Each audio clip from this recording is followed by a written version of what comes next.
Let's be brutally honest right now. That's a big question. I'm looking for someone who doesn't want to go to base camp, but they want to go to the very top. Whether it's here, India, New York. Civilization was born at happy hour. That's what wins. That's what stands out. That's what people are interested in. That's what I want to know. The Hospopreneurs Podcast with James Henderson. Hello and welcome to episode 111 of the Hospopreneurs Podcast. Hayley Blieden is the founder, chief dietitian and managing director of the Australian Superfood Co. Prior to founding the Australian Superfood Co., Hayley worked as a nutrition journalist and nutritionist at the North Melbourne Football Club. She has bachelor degrees in Dietetics and Nutrition from Monash and an MBA from Deakin. Hayley founded the Australian Superfood Co. in 2015 after 2 years of research and product development. So 2 years later, she completely transformed the business away from consumer foods into becoming a major supplier of native ingredients to food and beverage manufacturers, food service and consumers in Australia and overseas. Hayley has juggled motherhood, she has 2 children under 4, and a rapidly growing business while keeping herself fit and healthy. In 2017, she won the Rising Star Ozmumpreneur Award and later that year won the inaugural Lion's Den Award at the Fine Foods Expo in Sydney. Last year, Hayley completed the Mars Seeds of Change Accelerator program. You may recognize a couple of the previous guests of the show, coincidentally, have also gone through this program. I hope you enjoy the episode today. Hello and welcome to the show, Hayley. Thanks for having me, James.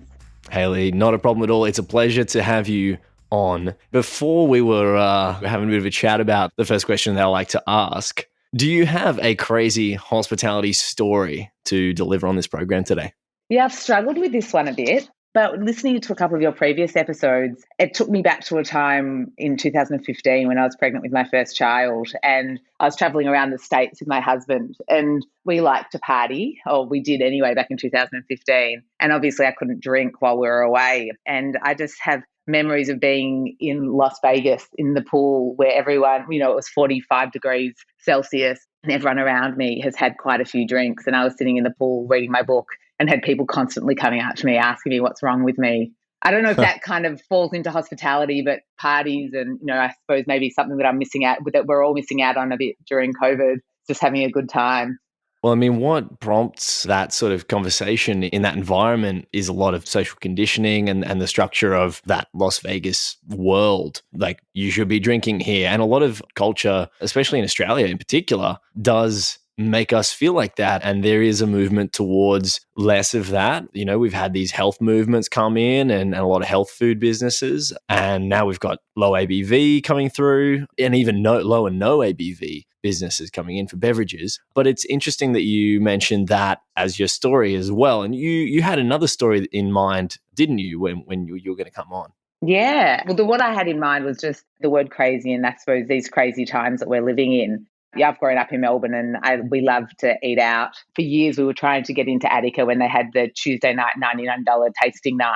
And the bookings would open up 3 months in advance and you'd hop online to try and get in and you could never get in because it was booked out straight away.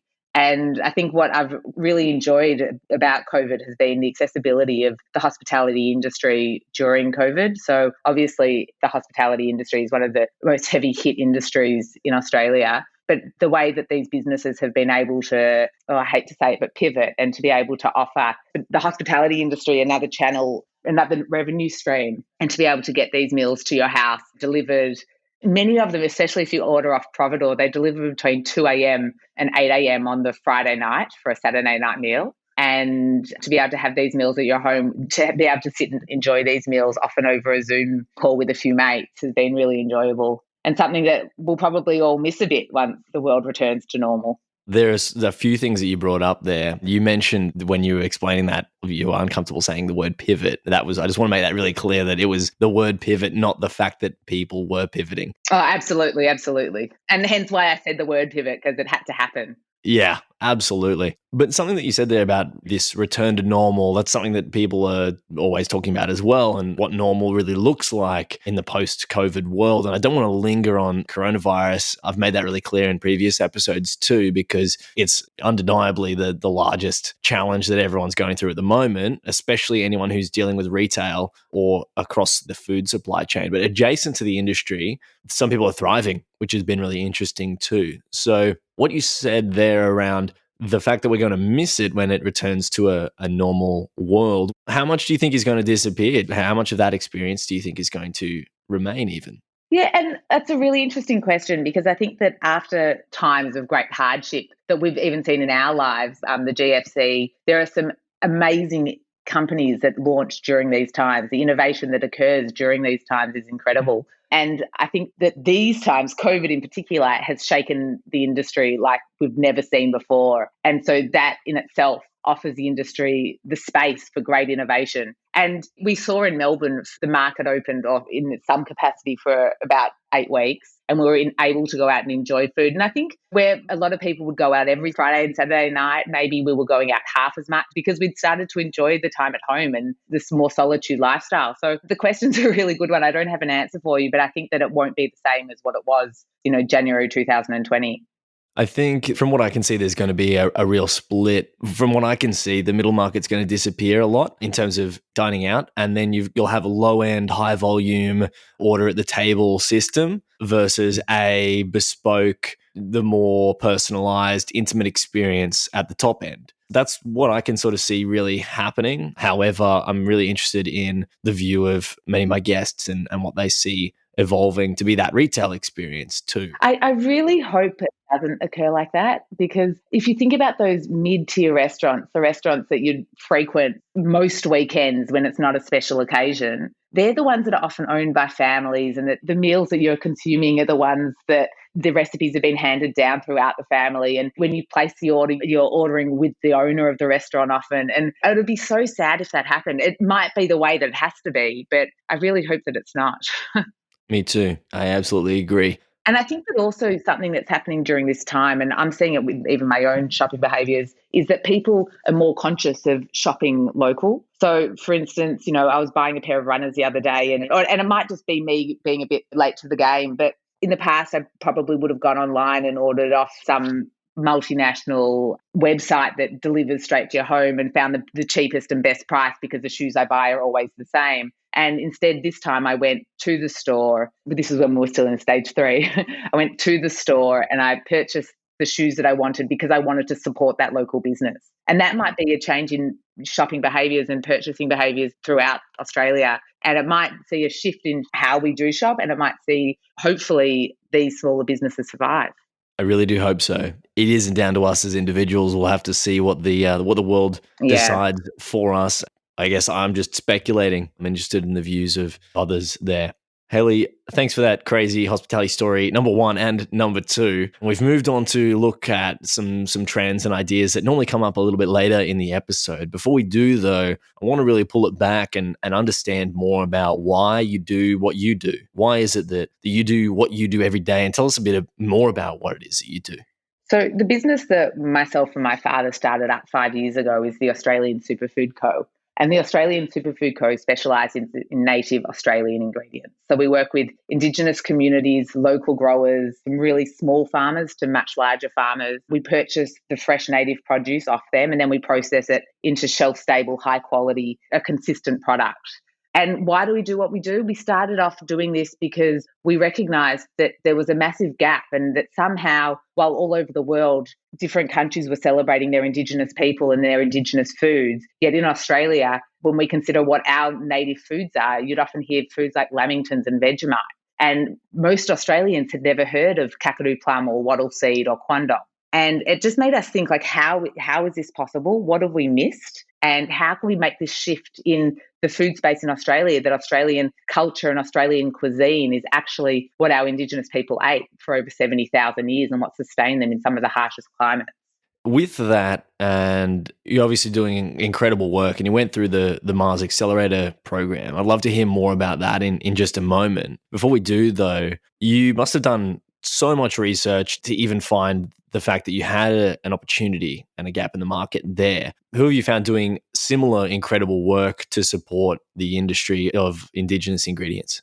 I think that firstly, to answer your question, I need to answer another question or go into a bit more detail about what we do and how we do it. So we spoke about that we celebrate native Australian produce, but what we actually do is we then process the produce so that we can have these products to offer industry to overcome their issues, which is what we found when we first started doing research. So the research, which you touched on a moment ago, there was two sides to the research. There was the supply side, then there was talking to our customers, our potential customers, and finding out what their needs were, why they weren't incorporating this produce, or why they once had and then stopped incorporating Australian native produce into their menus or into their products. And what we found from speaking to industry was that there was a lack of consistent supply. So there wasn't enough produce and there was a lack of consistency of product. So they might have added quandong to a dessert dish and then they received it in month one and it was beautiful and ripe and fresh. And then in month two, it was the quality wasn't quite the same, or it might not have been as sweet. So they couldn't replicate the dish that they had the previous month. So by processing the product, so we minimally process, because I think processed foods has a bad name these days. By minimally processing, so we freeze dry the fruits, we dehydrate the fruits, we extract the fruits into a liquid version, we're able to hold large inventory stores so that we have a consistent supply throughout the year and also a consistent product. So when you say your customers there, when you talk about your customers, are they retail end or are they manufacturing? What sort of customers do you deal with or clientele do you deal with? Our main customer base are food and beverage manufacturers and beauty manufacturers. So products from gins to non-alcoholic beverages to cookies and chocolate, they're incorporating Australian native produce. I think Cocoa Black have just relaunched their native range and have done a beautiful job in their marketing to display how unique Australian native produce is from both a geographical perspective, but also from a flavour perspective. So food and beverage manufacturers and cosmetic manufacturers are a large customer, and then also food service are a large customer. So chefs, cafes. So it started off as high-end chefs and now it's starting to trickle down to cafes. Bartenders are using many native products and also shows like MasterChef. So this year we supplied the MasterChef pantry with our complete range. And so we're starting to see consumers at home starting to play more and experiment with Australian native produce. Yep, fantastic. To answer the question in there around who you've seen doing a great job with this in adjacent industries, you might even mention the people you supply. Could be an interesting angle on that one that I didn't foresee when I was asking the question. But who have you seen similarly doing this? Maybe if it's even in another market or overseas. Well, we look to overseas for inspiration. We know that the Australian native food industry is a bit delayed. We adopted our native produce much after, say, the Japanese recognized matcha or acai was being consumed in Brazil. And so we look to those countries to see how ingredient suppliers are offering the native produce from those countries. So products from extracts to powdered extracts, liquid extracts, flavorings, aromas, and it gets quite technical from there, but definitely taking inspiration from international markets to see how we can incorporate them into Australian natives to be able to offer both our national and international customers with different products. And you mentioned a couple of ingredients there or products. Are there any businesses that you are looking to model your growth on who've done it overseas? No businesses in particular. We collaborate a lot with flavour houses and talk to flavour houses in how they would like to see Australian native ingredients and how their customers would like to see Australian native ingredients. But there's no one business in particular that we're really following and trying to, kind of mimic or take inspiration from their product range. Hayley, I mentioned I was going to ask you a little bit more about the Mars Accelerator program. Can you tell us about your experience there? We've now had a couple of guests on who have been part of that as well. So Sky Blackburn, Michael Fox, they've both also been part of that program. Tell us about your experience with Mars.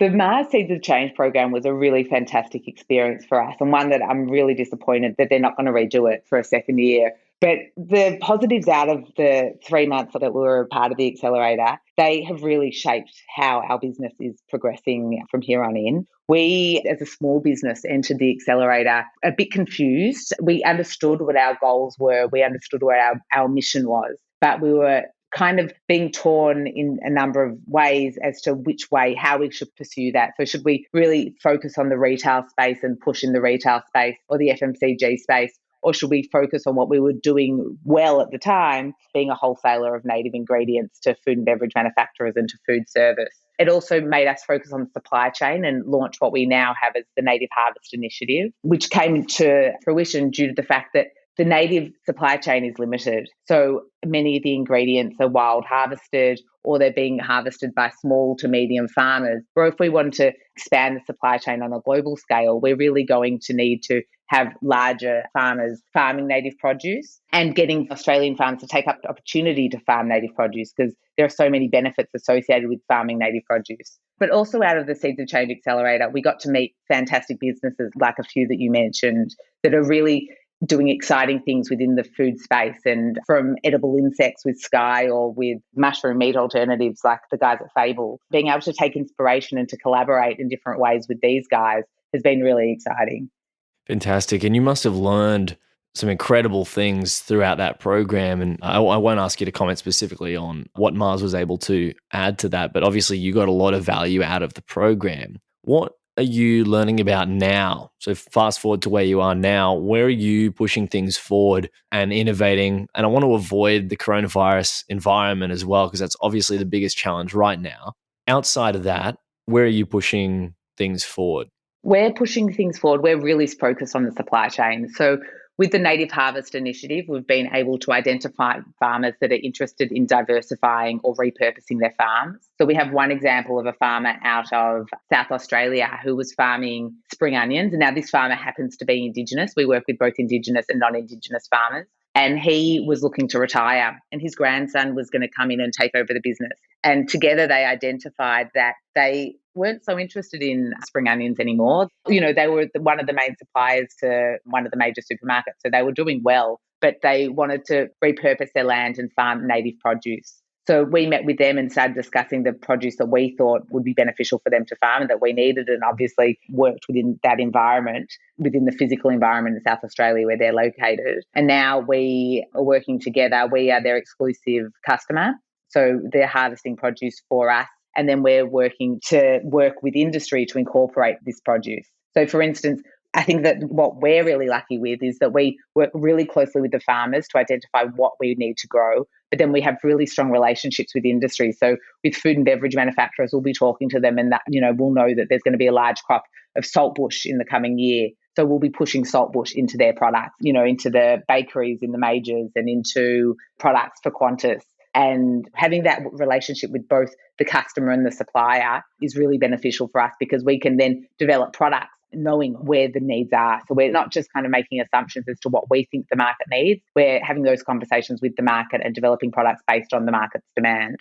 It's interesting because you even get to define what the retail market is going to consume, what the consumer is ultimately going to have on their plate. So that's really interesting as well. How do you work backwards to get that? What's your process of researching what the customer is wanting in the future, and then how you actually develop that with the agricultural land provider? Yeah, so we have a small sales team and we work very closely with our customers. So we are speaking to our customers on a weekly basis, talking to them about what they are after and how we see the supply chain evolving. So by having those discussions, we're able to assist them from the first stages of MPD. They're not developing products and then saying, oh, we need this. We're able to work collaboratively to identify what they're looking to launch, if they're looking to launch a sweet product, a savoury product, and then what supply there is for the markets they're looking to supply, to make sure that, you know, if this is a small chocolate manufacturer that is only supplying to gift shops along the Bellarine Peninsula, then we're able to say, you know what, you can have your pick of anything you want. You can use our limited edition range and we'll have sufficient supply for that. But if you're a manufacturer that's looking to supply the majors and looking to start exporting, those products and our limited edition range probably isn't the right range for you. We'll steer you to where we know that there's sufficient supply. And we know that year on year there'll be more supply and that you'll be able to continue to grow because the supply is there. Fantastic. It's interesting there, because one of my questions coming that I sometimes ask is around creativity and the creative process of developing those things. It sounds like you do have a very analytical approach working back from that. Sounds like even qualitative. I say analytical, but then it sounds like qualitative data from salespeople that you then work back to develop products. Does it ever come from another place for you? Does that creative process to develop those products, does it ever come from somewhere else? When we started the business, we launched a range of snack bars. And this is going to answer your question. I'm not just going on a tangent. My background is I'm a dietitian, and my passion has always been in the health and wellness space. And we thought that the best way to achieve our goal within the native food space, which was to increase awareness, affordability and accessibility of Australian native ingredients, was through a range of health products that would start the conversation. People would be consuming foods that were really good for them, that they knew that they could trust. And then they'd see that, oh, quandong's in this, let's discuss what is quandong, where does it come from? And then we went on to launch a range of granolas, which we still sell. And these were all based on what I thought the market needed. And it was not such a successful business model. It was only when I started speaking to industry and identifying it's not about what I need. I'm not the one that's, in the kitchens developing products that are then going into the ranges. I'm the one that's supplying the ingredients. And I need to be overcoming the challenges of my customers, not what I necessarily think they need. Now, there's two elements to that. There's one in the format that they launch the product. So our customers might say to us that they really want to see peppermint gum on our offering, and we'll go out and search for peppermint gum. On the flip side, we might see, we've got this beautiful range of fruits and herbs and seeds, but we're lacking a mint flavour. What native produce is there that contains that meat flavour? So I suppose that's where the creativity comes into it and understanding the market. But in terms of the formats, that's really coming from our customers, from them saying, these extracts are really beautiful, but we need something that doesn't contain ethanol because we need to be supplying the halal market. And so then we'll develop a range of products that doesn't contain ethanol. So it's really the conversation. And it's true, I suppose we're not so creative anymore. The place that we're creative is that we are trying to make Australian native ingredients relevant and contemporary. We don't want to make them kind of a product range that's too scary and too unknown to our customers. So we try and offer our products in a way that people can understand them and it's relevant to them. So by offering a new weekly recipe that we put up on our website and on our socials every week, and our packaging, it kind of sits on the shelves and it stands out, it's bold, it's beautiful. It highlights the quality of the product and the flavours of the product rather than just kind of sticking in that outback bush tucker design element that I think that people have been seeing for, decades and has never really taken off. Yes. So it sounds like you're bringing new life to the marketing of these products, and that's how you're injecting that creativity into things to breathe that life into these products and produce. Exactly. And we want to make them relevant to consumers today. We want people to pick them up and say, wow, what is this? This is beautiful. Not, just another lemon myrtle cookie. I love lemon myrtle cookies, by the way, not bagging lemon myrtle cookies, but I think that's something that people have seen, or a lemon myrtle soap. Yep. I mean, lemon myrtle soap sounds like it could be a great thing. I've not seen it, but I'm not deep in this particular space. But it's interesting because I've heard some people say that, and a lot of gin producers use lemon myrtle, that they say it tastes like soap when they have lemon myrtle in it. So, and I know that there are a lot of incredible gin distilleries out there that have lemon myrtle in there. And that's not me. That's just what I've heard other people say. Yeah. I'm happy to try it all. I'll give it all a crack. All the gins or all the soaps?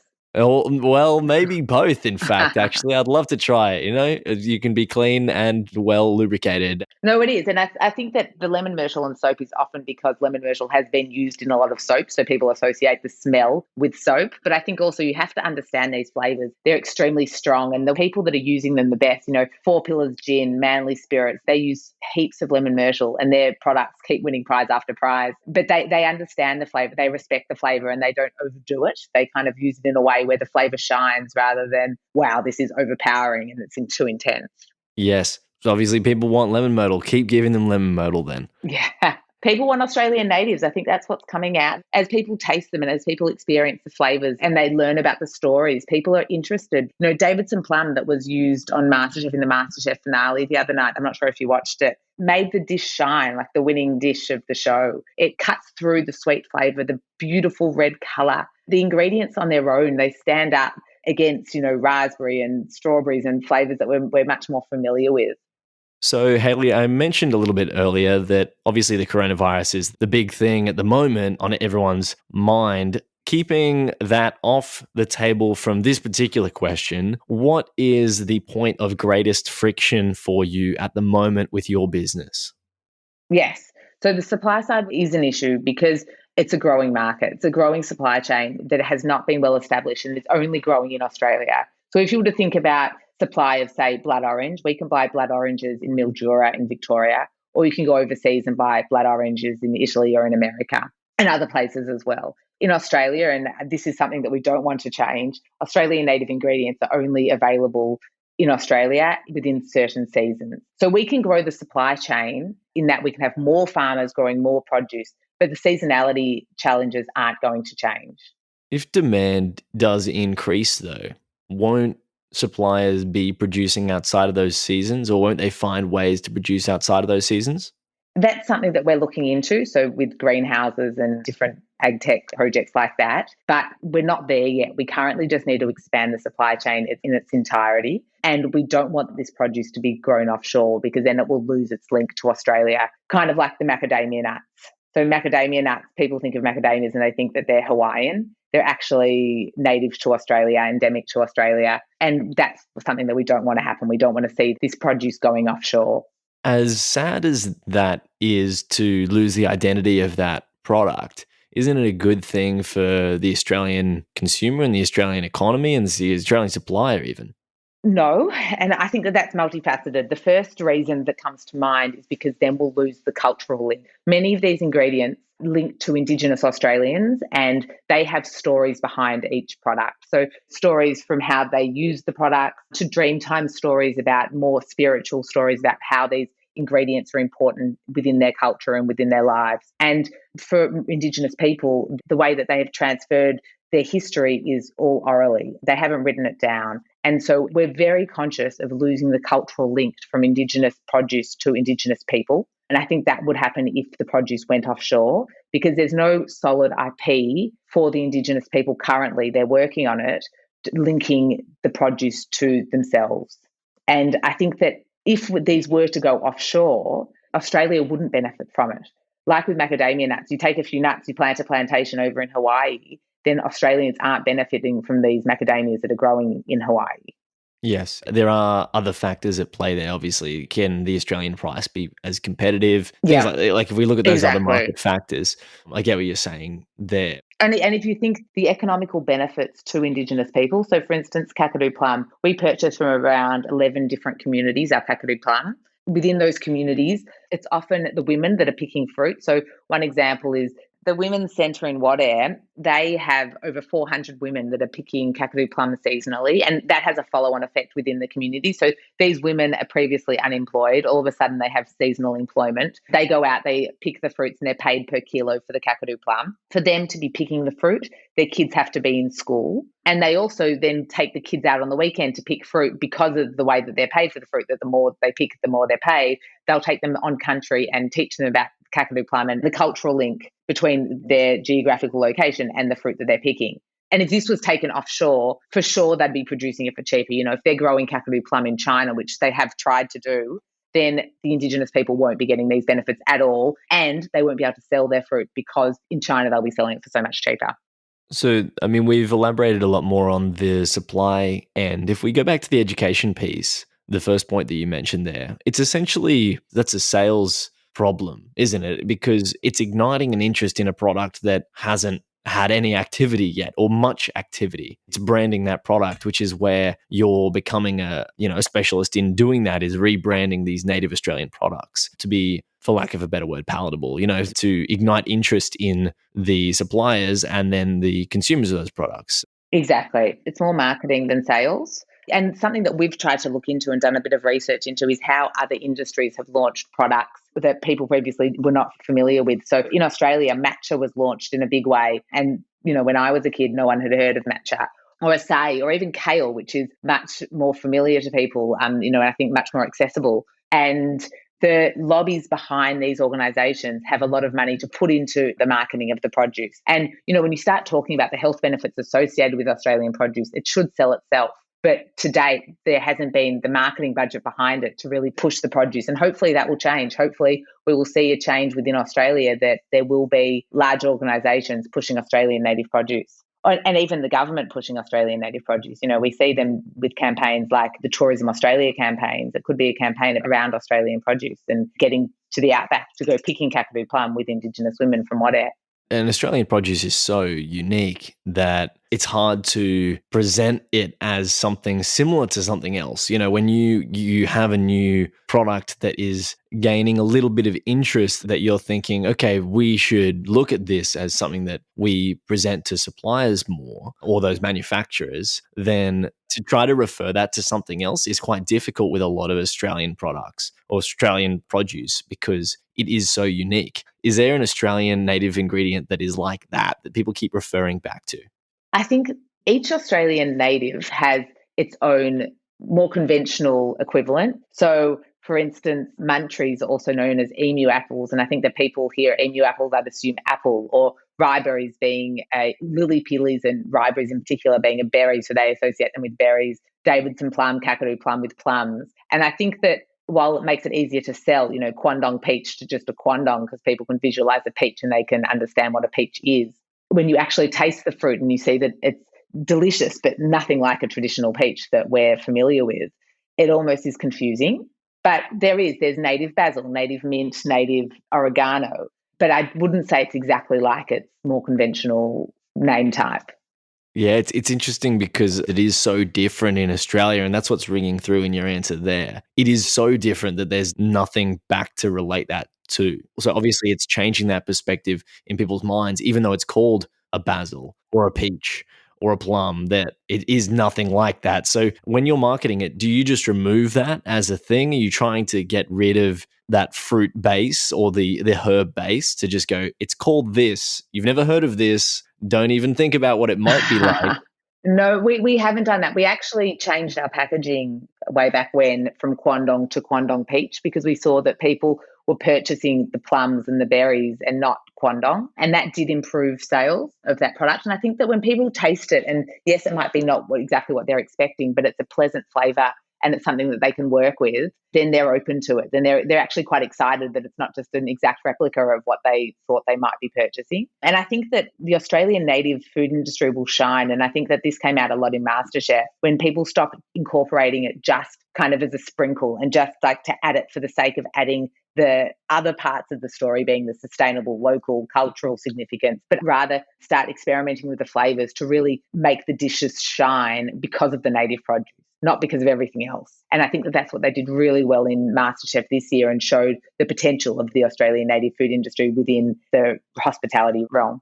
Fantastic. Hayley, I only have one last question for you today, and that is, who would you like to hear on the show next? I would love to hear from a small company called ALG. I actually did dietetics with Sarah, the founder. She was a finalist at the Seeds of Change Accelerator. And their company is doing amazing things with seaweed and sustainable Australian native seaweed. And her story is fascinating and it's got a similar challenge of increasing awareness, but in a different space. Excellent. Well, I'll have to have a chat. Thank you very much for your time today, Hayley. It's been a pleasure having you on the show and all the very best. I'm looking forward to staying in touch. Thanks a lot, James. This program is hosted by James Henderson with technical production by Jake Olver. Voiceovers were by Angus Brennan and Shim Phelan. Thanks to our distribution team led by Stephanie Holland, and a special thanks to you for tuning in every week. This program was produced by H Media. We'll see you soon.